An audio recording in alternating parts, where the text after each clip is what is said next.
Christmas in the 1770s would be vastly different than a lot of what we do.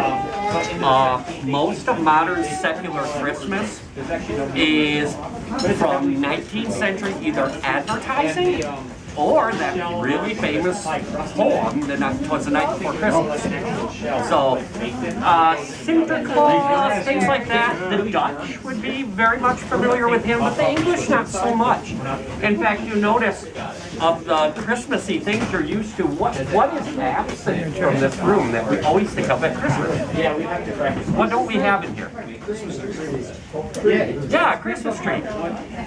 The Queen Charlotte, who was the wife of King George III. She introduces the Christmas tree to the palace, but the common English people know really nothing about it, and they don't really start emulating it until the Victorian period, when it appears in magazines and illustrated, like lithographs in magazines, and it's like, oh, this is what the royalty are doing, we'll do it too now.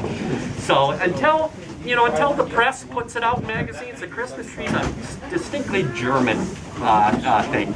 But that being said, the 8th Regiment of Foot is a regiment that was comprised of a lot of Hanoverians, who are Germans, and so the soldiers might very well be familiar with like Old Tannenbaum and the Christmas tree and all that, where in English fur traders, you'll notice that the decorations are pretty sparse. Kissing boughs like the mistletoe or any other kind of herb hanging from the ceiling, and then just sprigs of greenery for the season as well. But what you're going to do as a Anglican, a Church of England, a member of the Church of England, mainly you're going to go to church on Christmas. That's the big thing. And then you're going to have a family meal.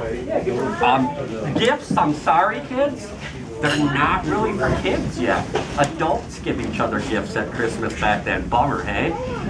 And but for Justin and I are representing a couple of fur traders and partners in fur trading business here.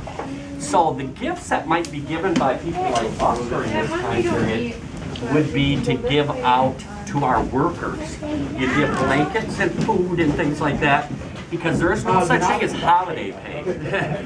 So Christmas is 12 days.